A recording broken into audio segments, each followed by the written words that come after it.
So Carmella recently, I guess you were talking with Dr. Chris, and you guys were talking about Raw and or whatever she's been up to. I think she was in a Fatal 4-Way or something, but she's back and she's kind of doing that same character again, the Staten Island badass or whatever it is that character that she does looks like $1 million. I mean, she's back into form. There's no doubt about it. But you had said something. What did you say? Because I saw that she wrote back to you like, "Oh, it's the same old crap again." I know. I basically just said, John, and John, this is nothing against the freaking performers, bro. This is against the booking. It has nothing to do with the performers. I never met Carmella. I'm sure she is a lovely, lovely individual. I've never criticized Carmella's work. I've never said Carmella's, not a hard worker. When I talk, bro, I'm coming from the point of view of what I did for a living for a very long time. I'm talking creative. And I was just saying, bro, in that match that they had, that four-way on Raw, it's like, bro, why are we going back to, Carmella? Yeah, and that's the problem with the booking, bro. Win, lose, win, lose, win, lose, over, not over, over, not over. And then, bro, they think when they bring somebody back, the entire, back history is forgotten. And now it's new and now it's fresh. And my comment was, how many times are we going to go back to the well with Carmelo? We've seen it. Why didn't you give, Piper Nevin? Why didn't you give her the victory? Why don't we start something new and fresh with her? Because even with her, and I'm a fan of hers, they drop the ball on freaking Dewdrop. What 1000% they drop the ball on her. So when I'm talking about these things, man, I am talking about characters. I am talking about storylines. I am talking about creative. I am not talking about these people on a personal level. I think it's the Princess of Staten Island, the The gimmick. But yeah, Princess she of Staten yeah, Island. so she came back, she won again, and then now she's in the Elimination Chamber. So it does seem like I don't know, she's gonna lose there, and I think Asuka's gonna win. So it does seem like kind of rinse and repeat. They give people a few That's wins, and then they're gonna that's have a few yeah, losses. exactly. Yeah. That's what I'm talking about. It's nothing against her. She's not writing the show.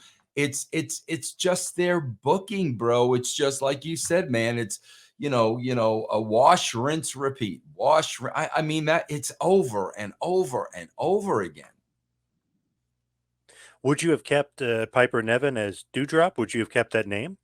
No, well, Dewdrop was a horrible name, bro. We knew it was a horrible name from the get-go. However, I have a problem with we can't have seen her as Dewdrop, and then all of a sudden she's Piper Nevin with no explanation. See, I didn't do things like that. If you're gonna change somebody's name, well, there would have been a story behind it.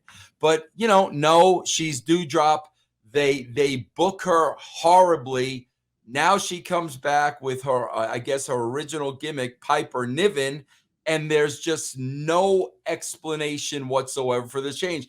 That was the problem I had with Becky Lynch a couple of months ago.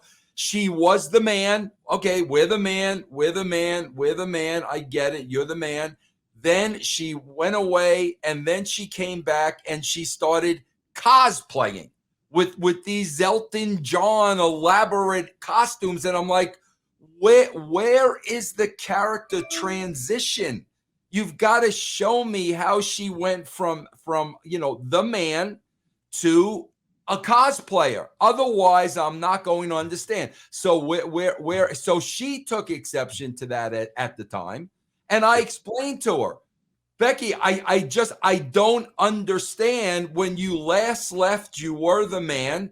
Now you're coming back in all these elaborate costumes with no explanation whatsoever. And what is she back to, John? Now she's back to the man. Like Yep. that's what I'm talking about as a television viewer. This has nothing to do with the performers on a personal level. I am talking for the television viewer, bro. You've got to make things clear to me. Bro, I'm an avid fan of Yellowstone. The characters don't change from week to week.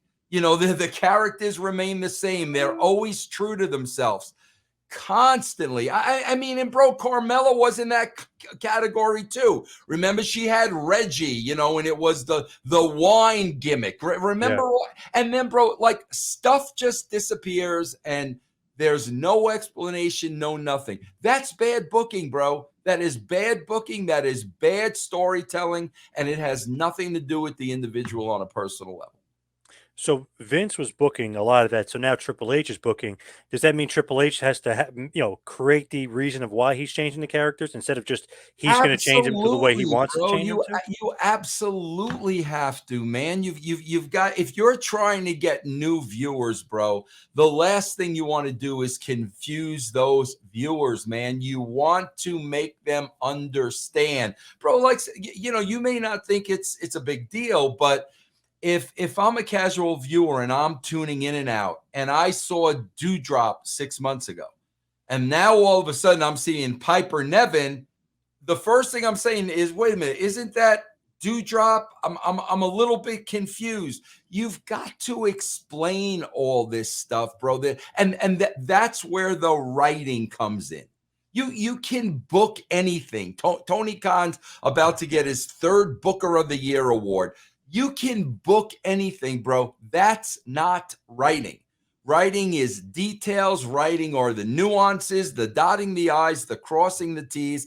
That's writing. And, you know, the WWE, man, they just do this over and over and over again.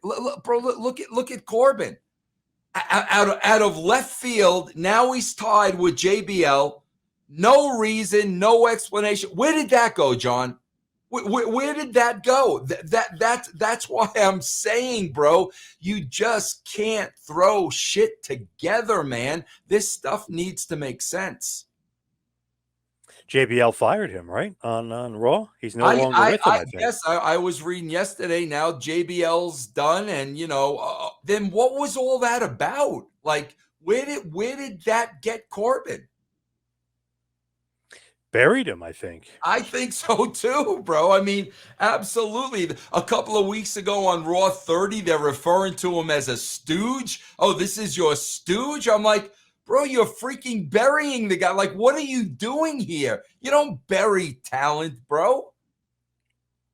Very weird because then he loses to like Gargano, loses to Dexter Loomis, and then JBL fires him. So it's like, is he going to do that poor gimmick again? Or remember when he was down the dumps, that gimmick? I guess, bro. That's what I'm talking about, man. And then they go back to things that didn't work the first time, thinking they're going to work the next time. The Hurt Business. Did we not do that? Did they not end that? What makes them think it's going to be different this time around? And if they saddle themselves up with Lashley again, what would Lashley want with two mid-carders that have one lost, one lost? Why would Lashley want these people? That's what I'm talking about, bro. It's stuff like that that so many people just accept. But me as a writer, I'm like, guys, you got to try to make some sense out of this, bro. Yeah, some of it can be confusing. The bloodline stuff is great though. So it's like in one instance they could be really good, but then the details of everything else isn't good. Is that because Michael Hayes and Heyman are kind of taking the reins Yeah, with that? definitely, bro. They're not doing the bloodline. I mean, that's being left up to, you know, Reigns and Heyman and whoever else is a part of that. They're doing that story, but you know, Triple H and whoever are basically doing the rest of the content that we see.